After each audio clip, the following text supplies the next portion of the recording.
Hey TPT sellers, and welcome back to the Teachers Boost YouTube channel. Today we are tackling one of the most crucial factors to secure sales on TPT, and that is your thumbnail. Because as we know, good thumbnails lead to clicks and clicks lead to sales.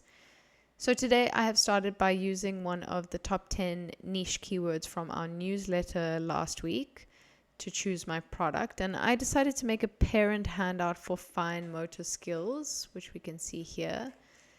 If you haven't already signed up to our newsletter, you can sign up for free and you'll get these keywords sent straight to your inbox every week. You can just click the link below or go to teachersboost.com. Okay, so step one, I have made my product and now I want to design my thumbnail. So the very first thing I need to do is choose the format of my thumbnail. And for TPT, the thumbnail should be a square format, at least 750 times 750 pixels. Or I can also just search for an Instagram square template, which will give me the same dimensions. Okay, step two, let's lock in our color palette and font. And this is a pretty crucial step in the process because I'm working on creating brand consistency for my thumbnails. So I'll show you what I mean here on TPT when I say brand consistency. If we just type in our keyword and we can scroll through some of the stores. Let's open up this one. Okay. So we can see that this store is instantly recognizable by her thumbnails, mostly due to the use of the consistent font styles and the color schemes. And this is essentially the goal because when a buyer loves your products, they look for that same style next time. So if you have Canva Pro, you can set your brand colors. But if not, we can just go onto Google and we'll search color palette, or I like Kindy color palette. I often find some good ones here. Okay, this one looks good. So we will copy this image and then paste it into Canva so that Canva can integrate these colors into our color palette.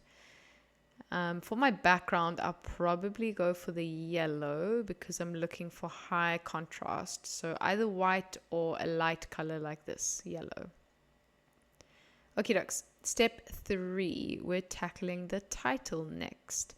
So just remember that your cover is tiny on the TPT search results. So it must be immediately legible. That means using a big, bold, high contrast font, and avoiding fonts that are cursive or squiggly or just difficult to read. So let me put in my title here. And then I think I'll pair this title with one of the colors from my palette. Yeah, that stands out quite a lot. Okay, step 4, I would like to integrate sections of my resource. So I wouldn't suggest screenshotting your resource because it reduces the quality quite significantly. Instead, I would just download the pages like this and download the pages as PNGs. Then we can just take those PNGs and copy them directly to our thumbnail.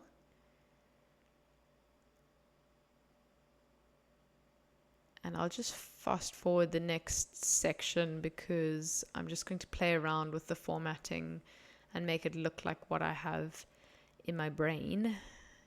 Get it as close as possible to what I have in my mind. Okay, let's move on to step 5, which is where we would add in the grade or the subject that this resource is aimed towards. So we don't want to make the buyers guess whether or not this is the right resource for them. It's best to just put it on the thumbnail because you will then attract your target audience. In this case, I don't actually have a subject or a grade. So I'm just going to say parent handout here. And here I'm just doing some formatting again quickly. Let me fast forward through that. Okay, and then the last section of my thumbnail. So for step 6, I am adding in my value grab. A value grab is anything that makes your product stand out from the rest. So maybe your product is editable, or maybe it's a huge resource with more than 100 worksheets, for example. Just pick your best feature and put it in an eye-catching element. So here my value grab is that it is research based. So I'll just pop that in here. Okay, and there we have it, a very rough draft of the first page of my thumbnail. I would probably work on this a bit more and ensure that it looks the best that it possibly can. And then to save myself some time in the future and to ensure consistency, I would probably turn this finished cover into a reusable template. So I would have replaced all of my images with Canva frames. I would have replaced the text with generic placeholders like title, grade, and value grab, etc. That means the next time I want to create a thumbnail, I can do it in just minutes. And last but not least, I always do a final audit. And what I mean by that is I go onto TPT and I find my thumbnail in the search results and just compare it to its environment and see, does it stand out from the others? Does it match my brand? And is it easy to read? So I'll put myself in the buyer's shoes and just look at it from that perspective. Okie dokes, that is all for today. Don't forget to sign up for our free weekly newsletter so that you can also get those niche keywords that I mentioned at the beginning of this video. Just simply click the link below and put in your email address to sign up. I will see you guys next week with another video for TPT sellers, and I hope you have a very productive and a very successful week ahead.